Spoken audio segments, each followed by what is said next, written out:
بسم اللہ الرحمن الرحیم۔ میرے عزیزوں، ہم میں سے ہر بندہ چاہتا ہے کہ وہ پریشانیاں، حادثات، آفات، بلاؤں سے ہم سب کی حفاظت ہو۔ تو اس کے لیے کیا کرنا چاہیے کہ ہم بچے رہیں، ایک ڈھال ہو، ایک کوچ ہو جو ہمیں ان چیزوں سے بچائے۔ تو اللہ تعالیٰ نے اپنے حبیب صلی اللہ علیہ وسلم کے ذریعے ان سے حفاظت کا راستہ بتلایا، گویا کہ جو پریشانیاں دینے والا ہے وہی اس پریشانی سے بچنے کا ایک راستہ بتلا رہا ہے۔ اور وہ راستہ کیا ہے؟ اور وہ راستہ ہے صدقہ کرنا، غریبوں کی مدد کرنا، لوگوں کی پریشانیوں کو دور کرنا۔ حدیث میں اس کے بے شمار فضائل ملتے ہیں، اس میں سے 3 حدیثیں میں آپ کو سناتا ہوں، پھر صدقے کی برکات پر میں آپ کو بڑا ہی عجیب غریب دور حاضر کا واقعہ میں سناؤں گا۔ حدیث شریف میں آتا ہے داووا مرضاکم بالصدقہ، کہ اپنے مریضوں کا علاج صدقے کے ذریعے کرو۔ آپ کا مریض بیمار ہے، اگر آپ ہسپتال میں ڈاکٹر کے پاس جا رہے ہو تو کوشش کرو اس سے پہلے آپ صدقہ دو۔ اور بہت سے اللہ والے ایسے ہیں ان کا یہ طریقہ وہ اس طریقے میں کامیاب ہوتے ہیں، اور بہت سے اللہ والے ایسے ہیں کہ وہ مرض کے بڑھنے سے پہلے ہی صدقہ دے کے اس پریشانی سے نکل جاتے ہیں۔ ایک اور حدیث میں آتا ہے باکروا بالصدقہ، کہ صبح کی ابتدا، دن کی ابتدا صدقے سے کرو۔ اس کا کیا انعام، کیا فائدہ ہوگا؟ اللہ کے نبی صلی اللہ علیہ وسلم نے آگے بتلایا فَإِنَّ الْبَلَاءَ لَا يَتَخَطَّى بِالصَّدَقَةِ، کہ بلا جو ہے نا وہ صدقے سے آگے نہیں بڑھ سکتی، اس کے قدم کو روک دیتا ہے صدقہ، اس بلا کے قدم کو اسی جگہ روک دیتا ہے، آگے نہیں بڑھنے دیتا۔ تو جب ہمیں یہ پتہ چل گیا تو ہمیں تو چاہیے کہ ہم دن کی ابتدا صدقے سے کریں، غریبوں کی مدد کریں، تاکہ اللہ کی طرف سے ایک ڈھال ہمارے چاروں طرف ہو۔ صدقہ جو ہے اللہ کے غصے کو ٹھنڈا کرتا ہے۔ بندہ اللہ کو ناراض کرتا ہے، اس کی نافرمانی کرتا ہے، اللہ کو غصہ آتا ہے، اس غصے کو صدقہ ٹھنڈا کرتا ہے۔ حدیث کے الفاظ ہیں ان الصدقۃ لتطفئ غضب الرب، کہ صدقہ جو ہے اللہ کے غصے کو دور کرتا ہے، اس کو ٹھنڈا کرتا ہے۔ اور آگے اتنا عجیب اسی حدیث میں ایک فائدہ بتلایا صدقے کا، وتدفع میتۃ السوء، کہ اللہ کے نبی نے فرمایا کہ صدقہ جو ہے بلاؤں سے روکتا ہے، حادثات سے بچاتا ہے۔ اس پر میں آپ کو ایک بہترین واقعہ سناتا ہوں۔ حضرت مفتی زرولی خان صاحب رحمۃ اللہ علیہ، بڑے اللہ والے گزرے ہیں، اور حال ہی میں ان کا انتقال ہوا ہے۔ احسن المدارس جو گلشن میں جو مدرسہ ہے اس کے محتمم رہے۔ وہ ایک عجیب واقعہ اپنے گھر کی آپ بیتی بتاتے ہیں۔ ان کے مدرسے کے لیے جو ہے انہوں نے بھینسیں اور گایاں پال رکھی تھی، اسی کا گوشت کٹ کے مدرسے میں آتا تھا، اور اسی کا دودھ جو ہے وہ مدرسے میں استعمال ہوتا تھا۔ بڑا ان کا جو ہے نا فارم تھا، اور پھر ان کا اپنا ایک ذریعہ معاش بھی تھا پارٹ ٹائم میں، کہ اس سے جو ہے انہوں نے 4-5 بندے رکھے تھے جو اس کی جو ہے فارمنگ کرتے، اور مدرسے کا بھی فائدہ ہوتا، مفتی صاحب کا اپنا بھی جو ہے جو اللہ نے ان کے لیے راستہ رکھا ہوگا۔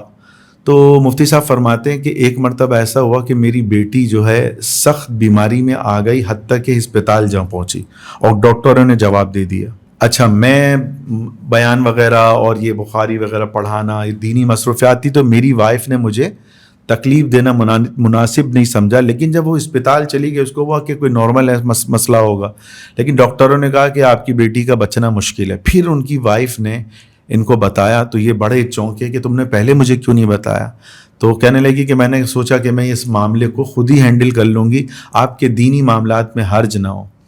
تو کہنے لگے کہ جب مجھے رات کو یہ معاملہ پتہ چلا تو پھر میں نے تہجد میں اللہ سے میں مانگتا رہا کہ اللہ میری بیٹی کو شفا دے دے، اور جو ہے ڈاکٹر سے بھی میں نے ملاقات کی، ڈاکٹر نے بھی یہی بولا کہ بہت مشکل ہے اس کا بچنا۔ پھر کہنے لگے کہ تہجد کے بعد میں اللہ سے مانگتا رہا، روتا رہا، اس کے بعد فجر کی نماز کے بعد میں اپنے فارم ہاؤس گیا، اور میں نے سوچتے ہوئے نکلا کہ یہاں پہ جو سب سے بہترین جانور ہوگا اس کو میں اللہ کی راہ میں صدقہ کروں گا، تاکہ میری بیٹی پہ جو بلا آئی ہوئی ہے وہ بلا دور ہو۔ تو کہنے لگے کہ جب میں وہاں پہنچا تو بھینسیں تھی، اور اس میں ایک بھینس ایسی تھی کہ جس کے منہ کا آدھا حصہ سفید تھا، اس کے پاؤں کے جو گھٹنوں سے نیچے کا حصہ وہ بھی سفید تھا، اور آدھی دم بھی سفید تھی، اور وہ 2-3 سال کا وہ جانور ہوگا۔ تو جب مدرسے میں آئے تو ان کا جو نگران تھا اس سے انہوں نے کہا کہ یہ فلاں جو گائے ہے، اس گائے کو ذبح کرو اور اس کا گوشت جو ہے مدرسے میں دے دو، میں چاہتا ہوں کہ طلبہ اس کو کھائیں اور دعا کریں۔